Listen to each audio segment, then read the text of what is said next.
Good evening, ladies and gentlemen. Welcome to the Irv Homer Show. It is Friday, April the 24th, and a gorgeous day in the Philadelphia area. My name is Irv Homer, and we had scheduled for this evening our dear friend and colleague Valerie Morrison, but Valerie has a little personal problem. Her mother's not well, and so Valerie will ask your forgiveness for not being with us tonight. But she will try to be here next Friday night, and we'll announce it during the week on Monday's program and on Wednesday's program if Valerie will be able to make it on Friday. But she does extend her apologies to each and every one of you. That means you're going to have to put up with me tonight. We're broadcasting from irvhomer.com, my website to check it out, www.irvhomer.com. You can email me at evilirv@irvhomer.com. That's evilirv@irvhomer.com. That's the email address. And for all your computer services, if you have a problem with your computers, you need someone to look at them, someone that may be able to answer the questions over the telephone and walk you through your problem. It is RGH Computer Services, their telephone number, and I was told to say it slower. 215-253-8877 is the telephone number. No. I know. I know. That is the number to call if you care to call on the phone here at the program. However, RGH Computer Services number, 215-322-8685. 215-322-8685. Now, this program is totally unique and other programs. Since we have no sponsors, I don't have to worry about sponsors. And since I control the program and will give you as much time as you want to speak, I do not deal with hypothetical questions. Like, what if this happened, or what if that happened, or what if that... I deal with real things and real issues and things that are happening. For example, global warming. 25 years or 30 years from now, what will happen? I don't know what's going to happen. I'll probably be dead. And some of you will probably be dead. So I don't deal with hypothetical questions. What if we didn't go into Iraq? What it would be like? Why would it? These questions are just asinine to me doing this type of program. So no hypothetical questions on the telephone. Please, if you have proof of something, fine. Our telephone number, 215-253-8877. And someone's on the telephone, so let's answer the phone and say good evening. Good evening, sir or ma'am. Hello? Mr. hung up. Apparently they hung up. Well, my usual saying is support mental health. One of the things that I pride myself in is to look at... Here they are. Here they are again. Okay, welcome back. Good evening. I did not hang up. It's Valerie. Oh, hi, Val. How are you, honey? I'm trying to shut this computer. I never did this before. I heard that before on my first date. Wait, I'm turning it down. Hello, Irv. Hello, Valerie. How are you, honey? I'm holding in a lot of crying. Everybody out there wanted to apologize, but I never did this computer thing before, so I got Irv on, as all of you should, and I'm going to stay with you a while. So if there is some really, even though I'm going through my pain right now with my mother's passing, and I know I've taken care of so many of you with your children that have passed and your families that passed and those that are passing at this particular point in your life. I've gone through that before with my daughter that passed over, and I know Irv has gone through that too, and deeply. Fran was a wonderful woman. We had so much fun together, and we laughed together and went to a valley stream together, and there's so many memories because my mother was there and she was well, and now she's not, and I just want all of you to know how much I love you, the ones that have called me today already and said to me that don't rush, don't push yourself. You know, we have appointments with you and we know what's happening. Your husband told us on the phone, and you just call us for the appointments as soon as you're ready. And I feel, Irv, to be honest, I know you're a lot like that, is that we function better when we're working with people than when we're not. So I wanted to say I'm going to tune in for a little while, everyone out there, tell you how much I love you, and that I'm here for you. If you do have a particular question that's important, give it to Irv, and I certainly will turn him down as he teaches us, and I will answer that question for you for as long as I can stay on, which will probably be 15 minutes to a half an hour for you watching you. I miss you, Irv, and I miss you, Ron. And also, I wanted to say that for everyone out there, I've had an experience I'd like all of you to know. My mother was taken by ambulance to a major hospital near Pittsburgh, and fortunately for myself, I years ago had gotten to know very well the president of the hospital, and I wanted to tell you that they don't send you home, you know that, by ambulance, even though they pick you up in very critical condition and you go to the hospital and you get better. Hello, Shirley. Hi, sweetheart. And you get better. What happens is that they want to charge you $800 or to send you home by ambulance, even though you're critical and going through life support, you know. And the thing is, you don't have to do that. Ladies and gentlemen, you don't. You can get one of those little vans that the hospital supplies to you that has a thing that goes up and down to get you home, and it's only $90. So what's happening with our health system, Irv, and I think you know that, and everyone out there, and I'm going to say it right on the air, the hell with Michelle Obama and all the things she wants to do for everybody in health. So why not take care of our own people here in the United States? We've been neglected long enough, and we've helped other countries so darn much, and now they want to take away and give health care to everybody that doesn't deserve it, and those that can go into a hospital. I'm a nurse, I should know, and I've had 2 years of medical school. You go into a hospital and you sit there, and no matter how much pain they see you in, if you don't have any insurance, they let you stay there for 3 hours. And my experience is about 2 weeks ago, I cut open a major vessel in my little finger, and the blood splurted everywhere. And I knew I had cut an artery. And it was a stupid way of doing it, so watch what you get out of the dishwasher with glassware. Make sure it doesn't have a crack. And my manager insisted I go to the hospital for stitches, and my answer was absolutely not. Compress it, compress it, compress it like a tourniquet. Well, my scar is very small, and of course I did it on my own with my manager. But I wanted to tell all of you out there, if you don't scream a little the way I did today and say, there's no way my mother is paying $800 to come home from a hospital. No way. And I was quickly told, uncharitably though, and I don't care, they are listening tonight, by one of the members of my family, that you are not power of attorney. I am. So therefore, I do not have any claim over my mother, and I love her, and I know that she listens when she can. However, she's starting to zone out on us tonight. And I just want to say that I love Irv, I love Shirley, I love Fran, I love everyone there. Ron, I love you very, very much. And any of you that have a major question, you go to Irv. I love you, and I'm here on the phone if you need me. Well, Valerie, we've been friends for many, many years, and, you know, we wish you the very best as far as, you know, your mother's health is concerned.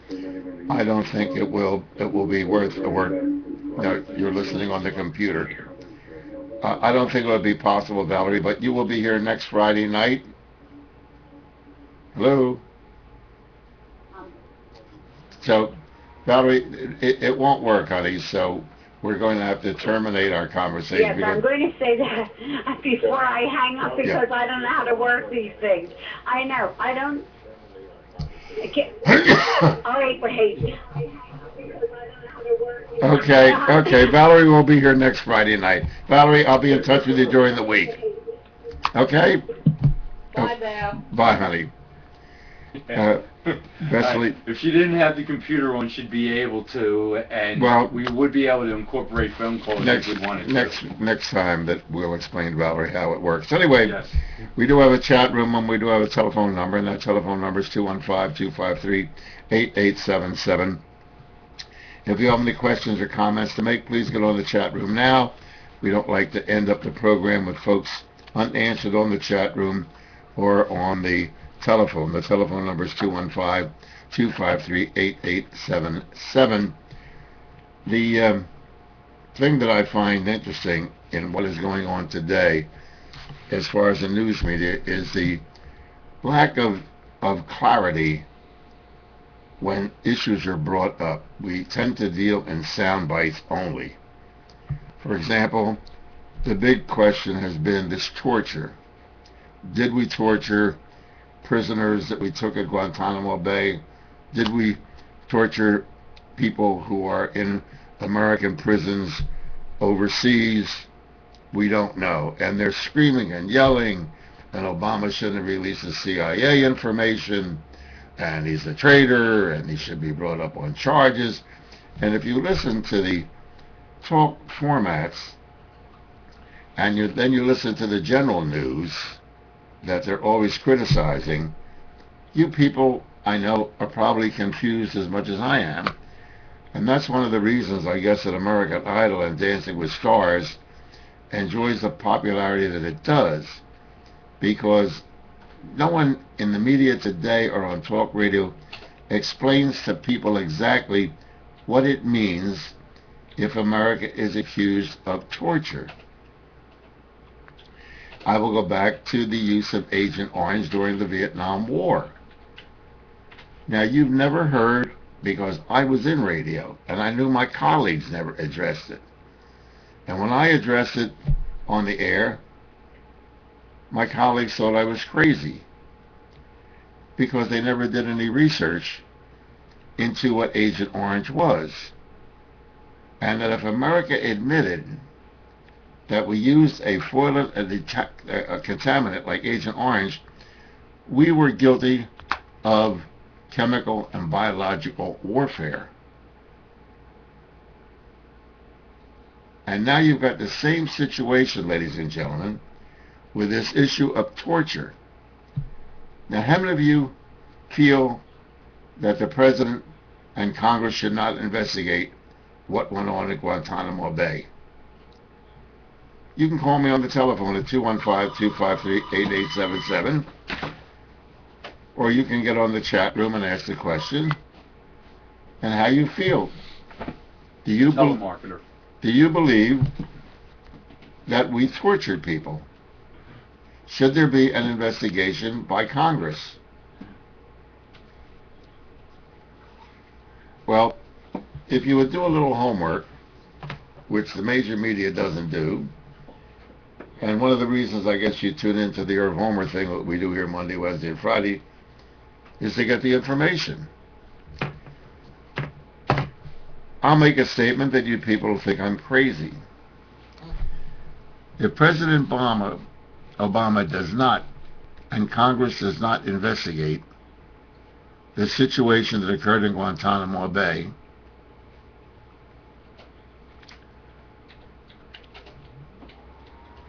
we will be subject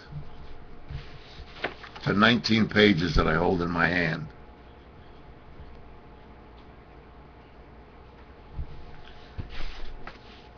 Now, what this is, ladies and gentlemen, is a report that I've been aware of for years, since its inception, July the 17th, 1998. This went into effect the 1st of July, 2002. And what it is the International Criminal Court that was impaneled under the Rome Doctrine in 1998, and 108 countries belong to it. The office is in The Hague, in the Netherlands. Well, what is the International Criminal Court? The International Criminal Court, believe it or not, was suggested by a gentleman by the name of Benjamin B. Ferencz, an investigator of Nazi war crimes after World War II, and the chief prosecutor for the United States Army at the Eisengruppen trial, one of the 12 military trials held by the U.S. authorities at Nuremberg. Later became a vocal advocate of the establishment of an international rule of law and an international criminal court. In his first book, published in 1975, entitled Defining International Aggression, The Search for World Peace, he argued for the establishment of such an international court. And so in 1998, following years of negotiation, the General Assembly convened a conference in Rome with the aim of finalizing the treaty, and on July 17, 1998, the Rome Statute of the International Criminal Court was adopted by a vote of 120 nations to 7, with 21 countries abstaining. The 7 countries that voted against the treaty were China, Iraq, Israel, Libya, Qatar, the United States, and Yemen. That meant they were going to be a signatory to the International Criminal Court. Well, why do I say, ladies and gentlemen, that if President Bush and former Vice President Cheney are investigated by Congress, they will not be considered to be international criminals, war criminals, according to the International Criminal Court papers, and there are 19 pages here.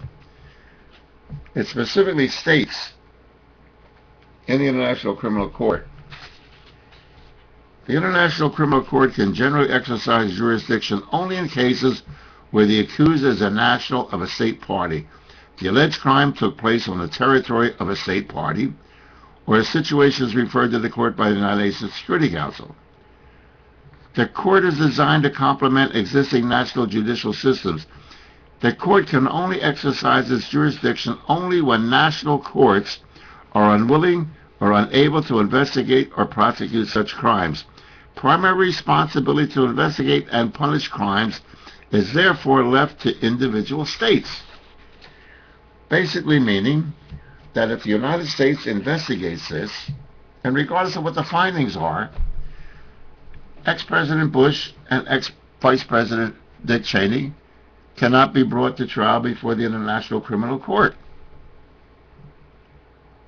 So if Barack Obama, the President, and Congress conducts a hearing as to whether or not there was torture committed or war crimes committed, even if they would be found guilty, the International Criminal Court of Justice could not arrest them. I said arrest them. Because, ladies and gentlemen, I will tell you why.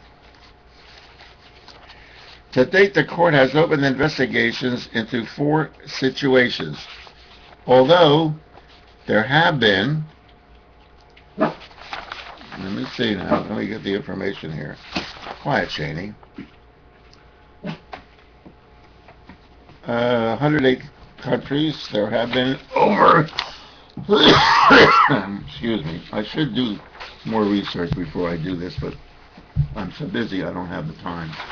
So just bear with me a moment. Oh, over 1,100 cases have been brought before the International Criminal Court. Of them, only 4 to date have been brought up for charges in the International Criminal Court. The court has opened investigations into 4 situations: Northern Uganda, the Democratic Republic of the Congo, Central African Republic, and Darfur. Now, the court has issued public arrest warrants for 13 people.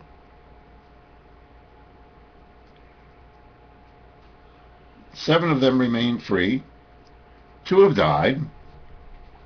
4 are in custody. Now that means that if the United States doesn't investigate, now you may think this is frivolous, but the information is all spelled out here in what the power of the court is. President Bush, Vice President Cheney could be arrested by the International Court and be brought to trial. Now, you haven't heard that in any of the discussions about torture, have you?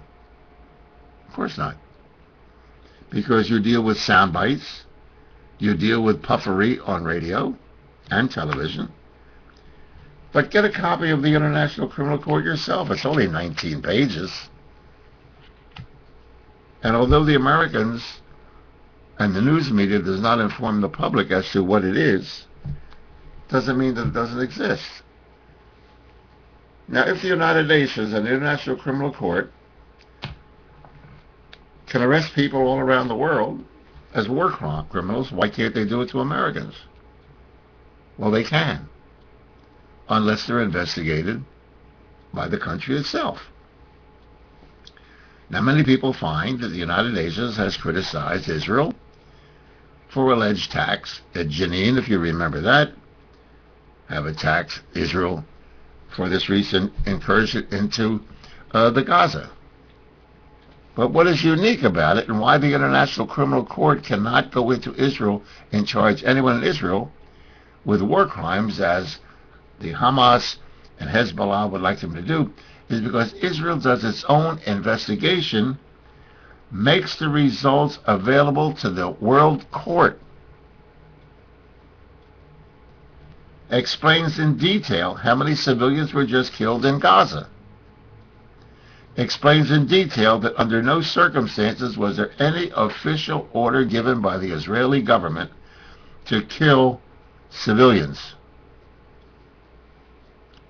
Now, 19 civilians did die in Gaza as a direct result of, quote, collateral damage. However, in Iraq, over 110,000 Iraqis this week, by definition of the United Nations, have been killed by our incursion into Iraq. So unless you do your homework and unless you study exactly what is going on, you're going to be victim of partial news from the major networks and from the bloviators on talk radio. Now, I don't know whether it's done by intent, whether it's done because they don't want to be bothered, but they just generate ratings by getting all you folks all excited. Oh, I believe in torture. Well, fine. Would you like to be arrested as a war criminal by the International Criminal Court and by Interpol? And for those of you who are not familiar, Interpol is an international police force of which the United States is a signatory to. Now, why are we part of Interpol, which gives the power of countries to arrest people? Because the International Criminal Court, in its latest adjudication, has determined that international drug dealers and terrorists can now be charged in the International Criminal Court. Why don't we do that with the drug dealers on the Mexican border? Maybe President Obama has never read the International Criminal Court's power or Interpol's power, or how you solicit the United Nations to arrest known drug dealer and drug cartels, even sending in a United Nations military force.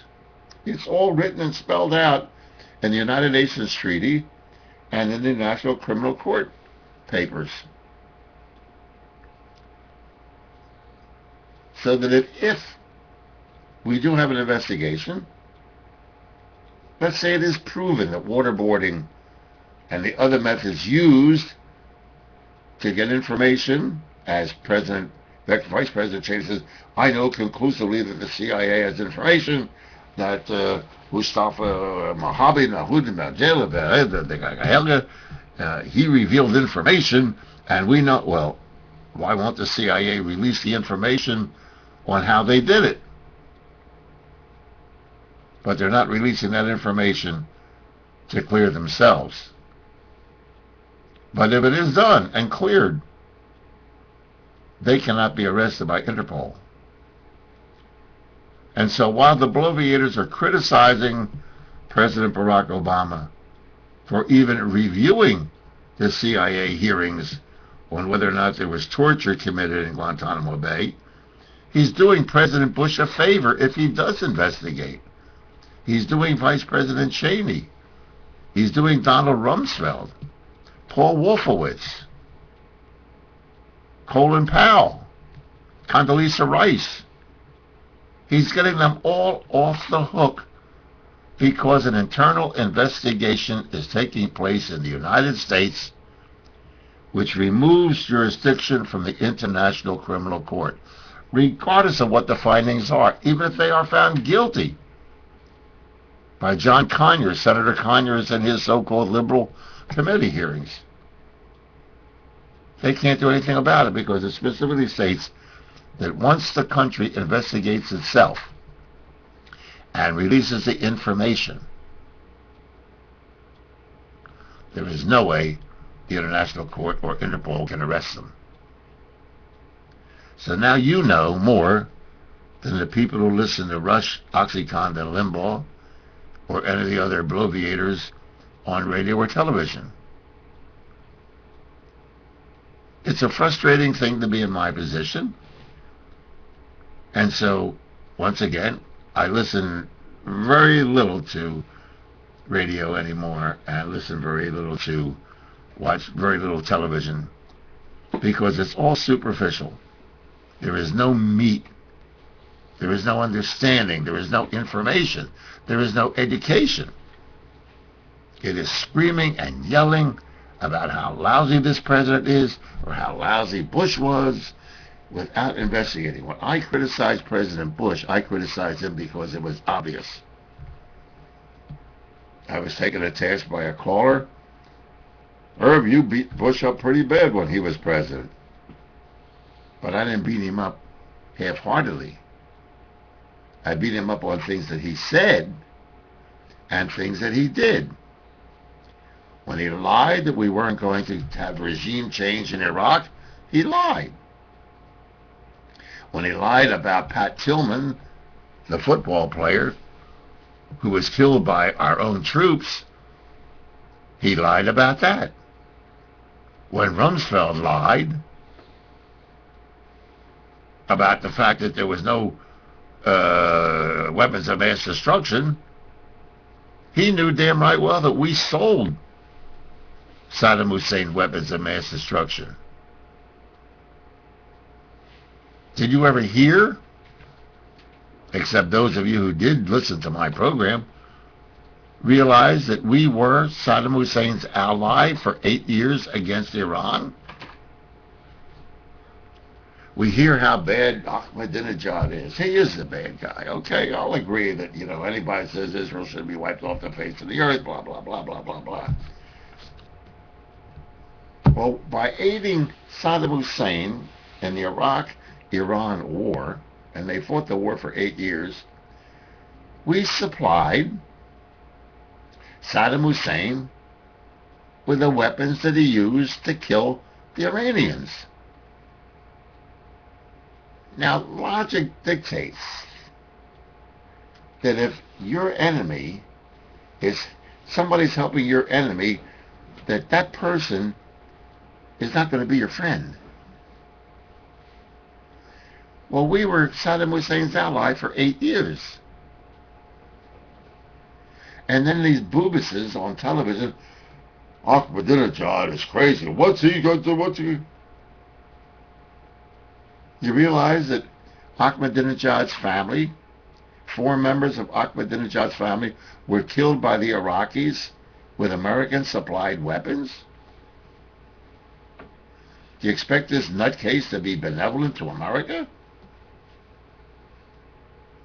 It just boggles my mind what is going on as far as the news media, as far as talk radio, as far as the boobish Americans who are willing to send their kids into combat not knowing the first thing about it. I asked a question on my radio program during the day, which is a waste of time, but don't tell the boss that because he pays me every week. And I've asked this question here. If the Taliban catches an American serving in Iraq, Pakistan, or Afghanistan, since the Taliban did never sign the Geneva Convention, they can cut their head off. If you have a neighbor, your son, your daughter, serving in Iraq or Afghanistan or Pakistan, you know they can cut his head off and cannot be brought up on charges in the international court? Yeah. There's no rules that the Taliban deals with.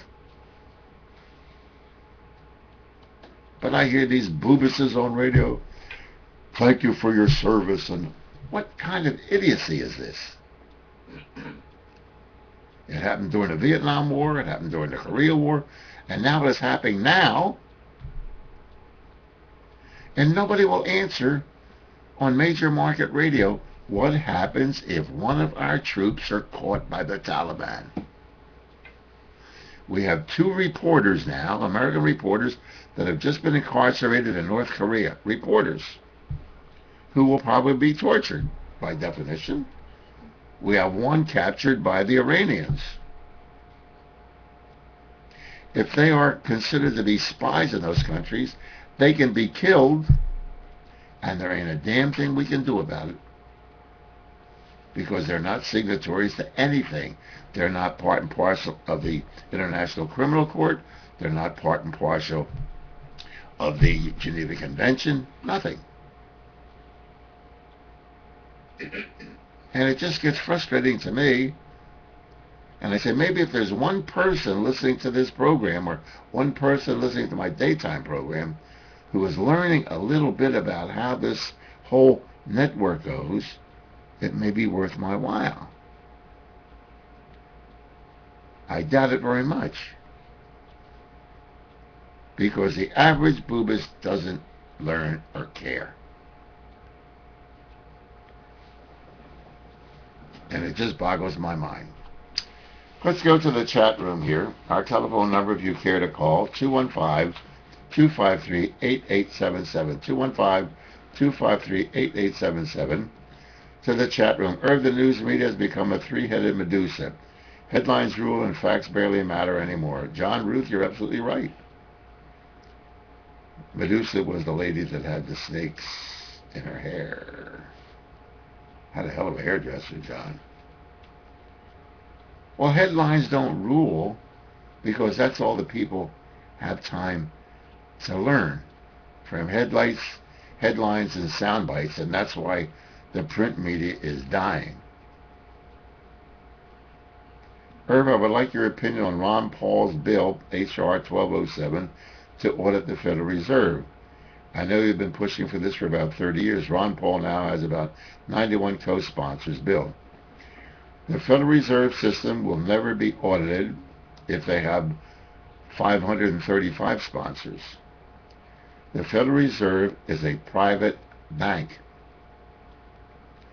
And unless the government can prove, without a reasonable doubt, that there is any criminality involved, they cannot audit the Federal Reserve Bank. It's a private bank. Now, the government can eliminate the Federal Reserve Bank by printing their own currency, as spelled out by the Constitution of the United States, where it specifically states that Congress will have the right to coin and regulate money. Now, they interpret that to mean that Congress also has the right to give that to a private bank. But it doesn't say that. But they did it in 1913. And so you can't audit a private company just because you're a federal authority, unless there is criminality there. So Ron Paul is frustrated because Harry Brown, before Ron, tried to pay off the national debt to the Federal Reserve, not on an amortized debt, but dollar for dollar, pay off the debt with American currency, and print debt-free money. So in his frustration, he probably figured, well, I'll try this. We'll try to audit the Federal Reserve. It will never happen, Bill. The second thing is, I interviewed many years ago Dick Armey from Texas, Congressman Armey, and Congressman Billy Tauzin of Louisiana. And I also spoke to the finance minister of Indonesia. And Indonesia is a non-aligned country, both in oil, cap and trade, all of the good things on international trade. The finance minister of Indonesia, of which we were indebted to at the time in millions of dollars that they traded oil for,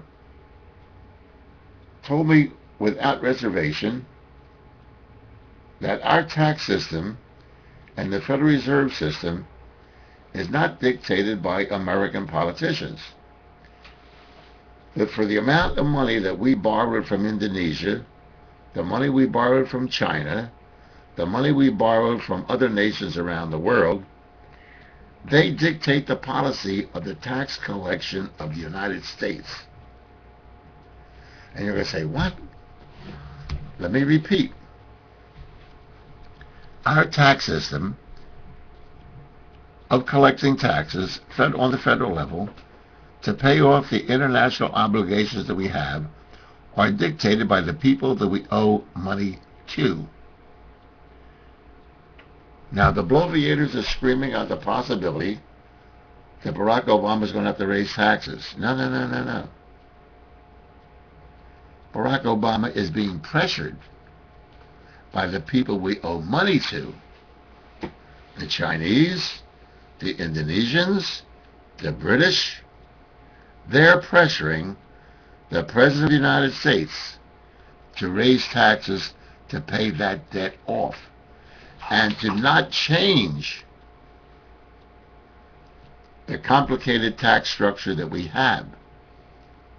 They will not permit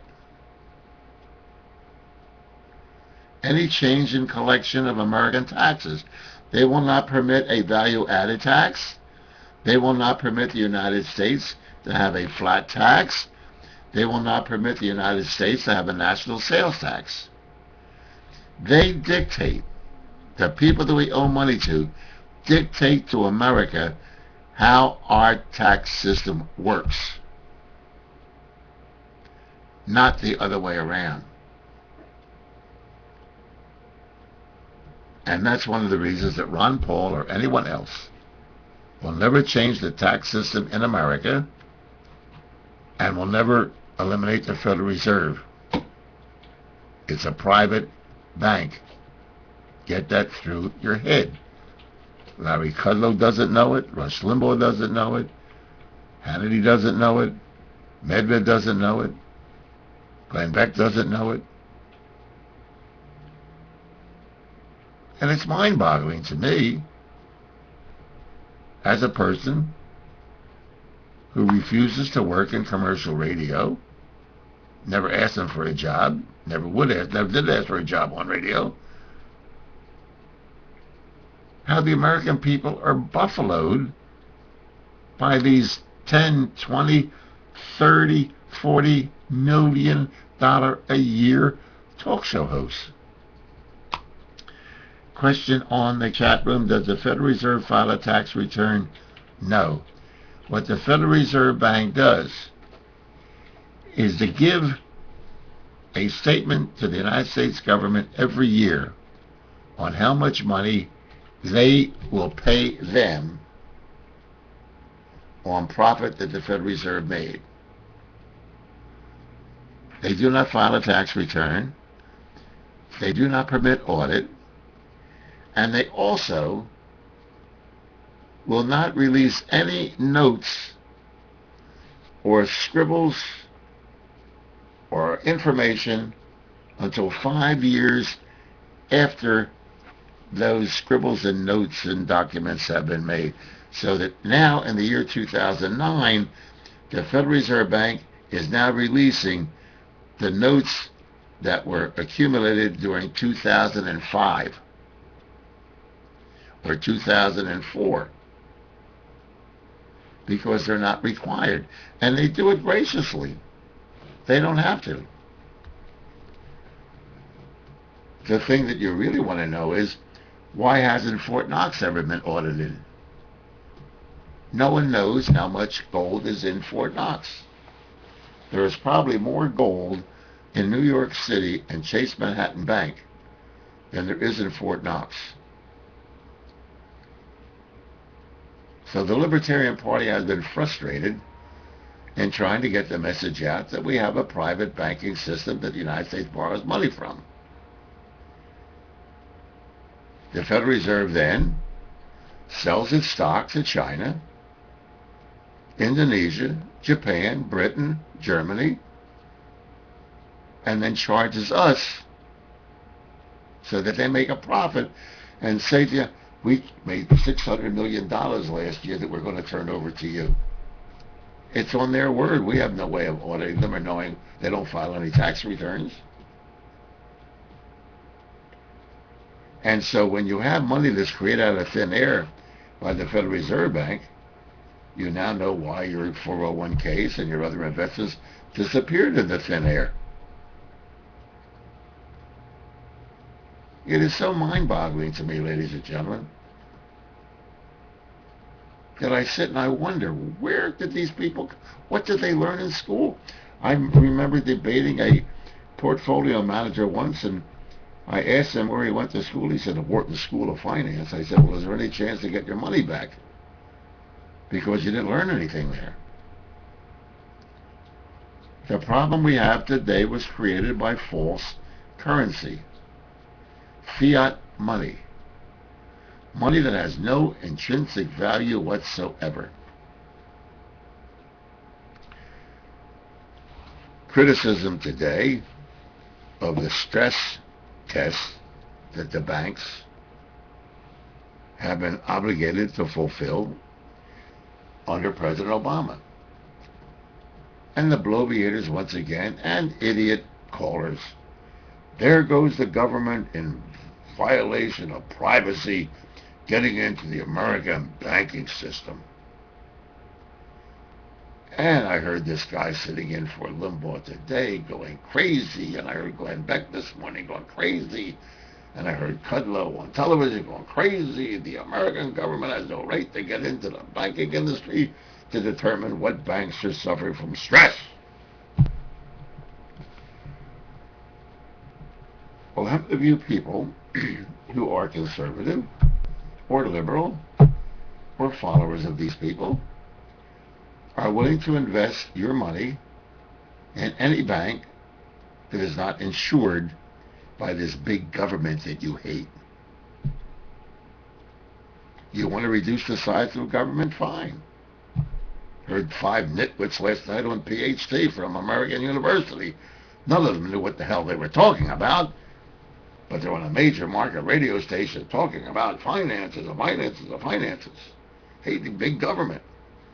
I remember I asked my dear friend Greg Levinson and Christine Flowers, who is now appearing on PhD on a regular basis. I said, what government would you like to have reduced?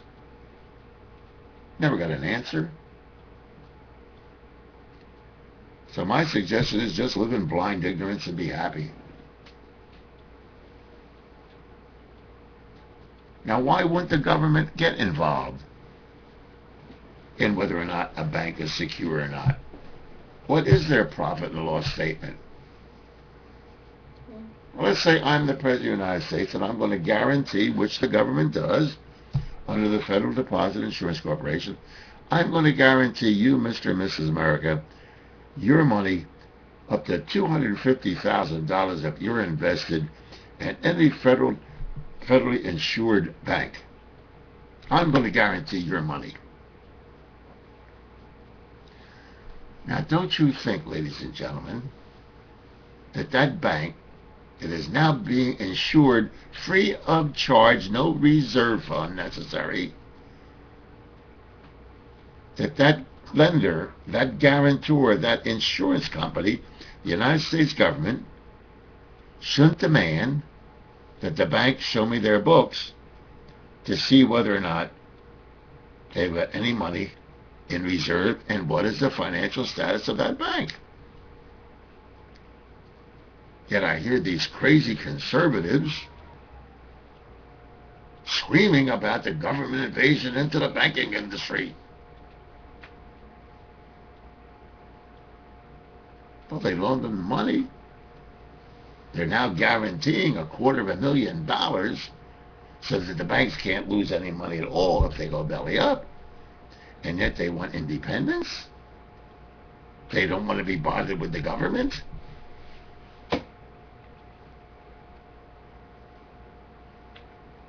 It just boggles my mind. And I run into the same thing here tonight as I run into on my regular radio program. Duh.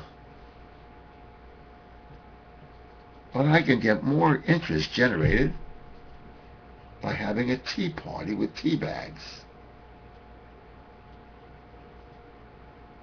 Let's have a tea party. Let's not learn how the situation can be corrected, but let's have a tea party.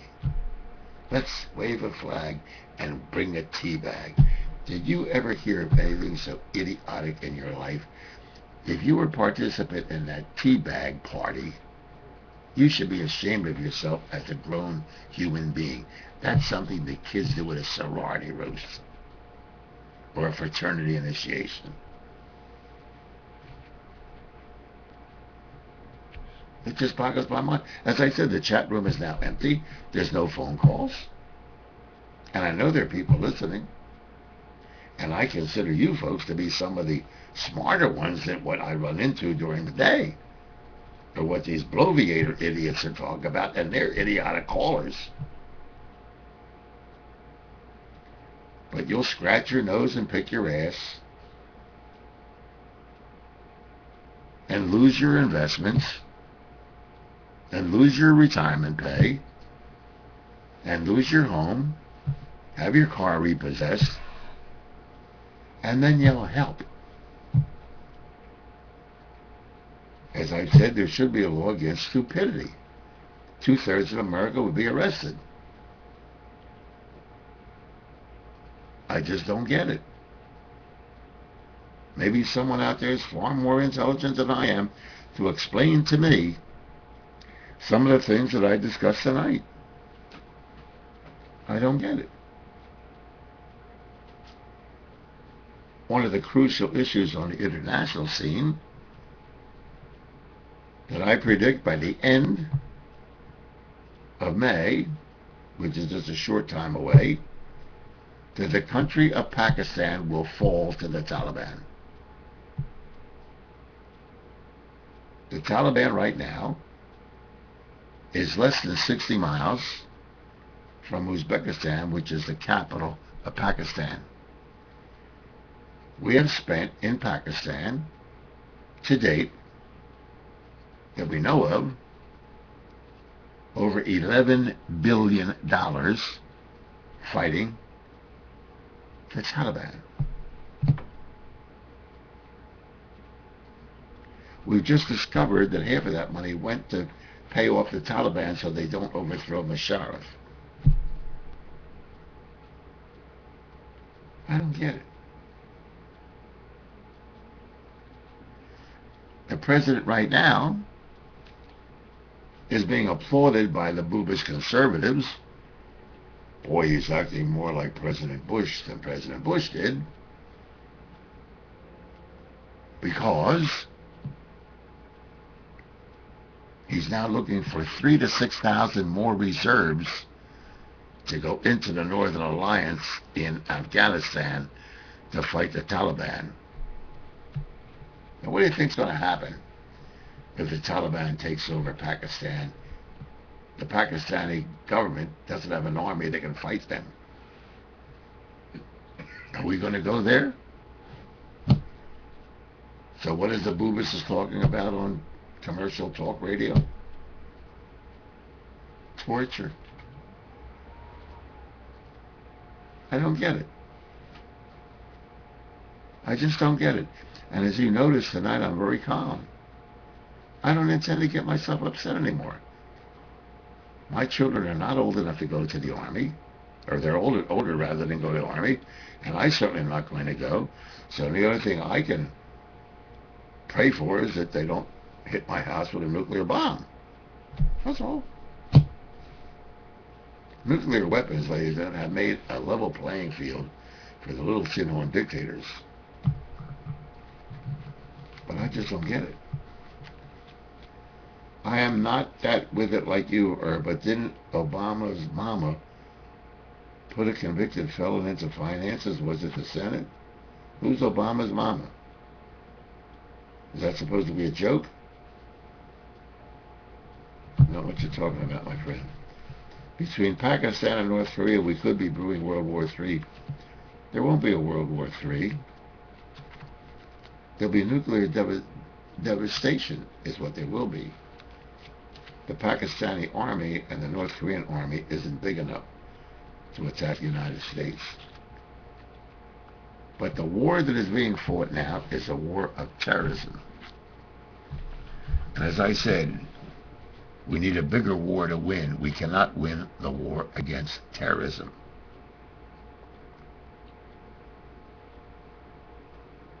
The conversion of fundamental Islam is the same as conversion of the infidels to Christianity,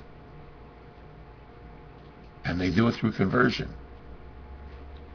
Once they take hold, they then invoke the laws of Sharia, which many people don't know about, and I doubt whether any of you have ever read the rules of Hammurabi. And the history of Hammurabi is the history of militant Islam.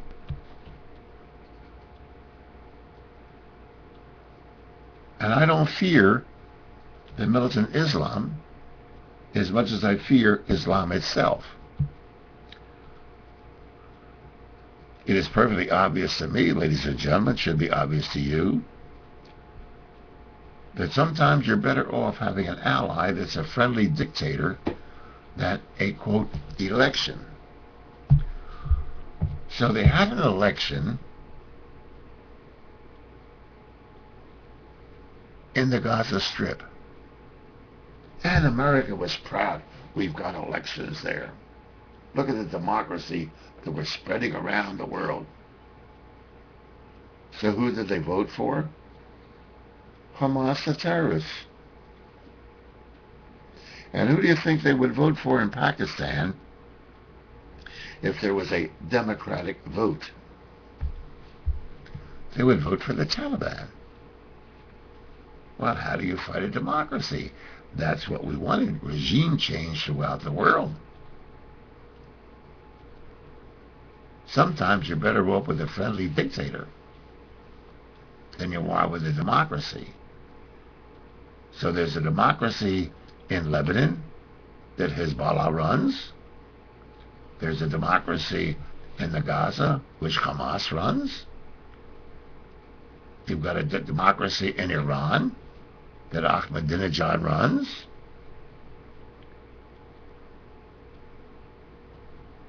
So it is the blatant ignorance, ladies and gentlemen, of our history books, of our politicians, of our people in the media, but the real blame goes to the American people. It is the American people, your friends, your neighbors, and your relatives, who are more interested whether the casino is going to be in their neighborhood, how many lottery tickets they can get to scratch off, whether they're going to hit the lottery, whether they're going to win at the casino, whether the Phillies are going to win the World Series again, whether the Eagles are going to... 2 days now, we got the NFL draft going on, folks. That's big news. The fact that the Taliban, that are the mortal enemies of the United States, who we created, is 60 miles from a country that has the nuclear weapon, that has a nuclear bomb, whose militants in those organizations are suicide bombers. They are willing to die to kill you and me. Are you willing to die to kill them?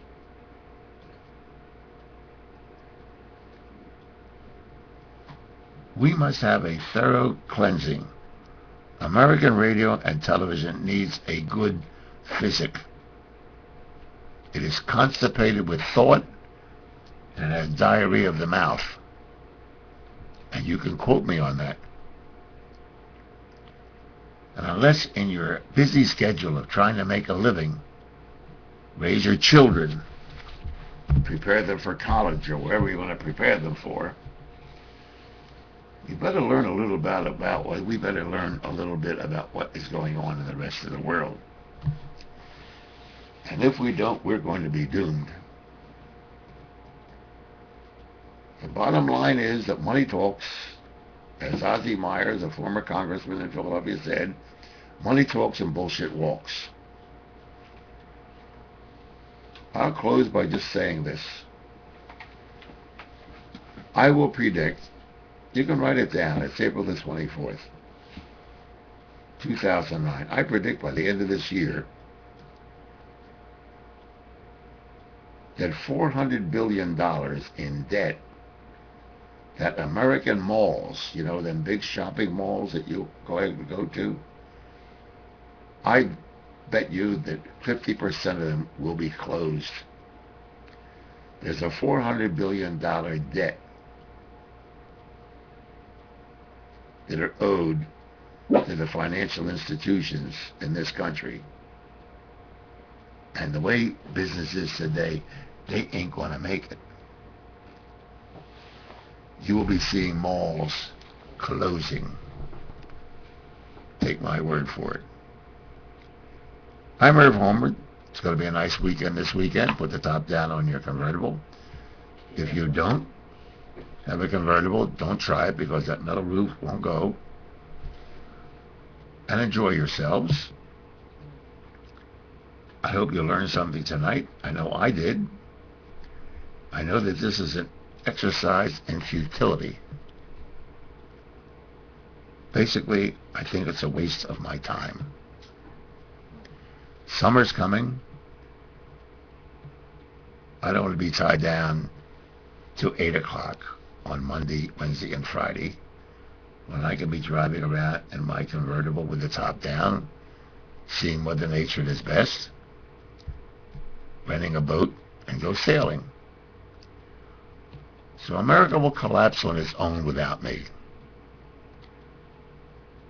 I just wish all of you do have enough security and enough sense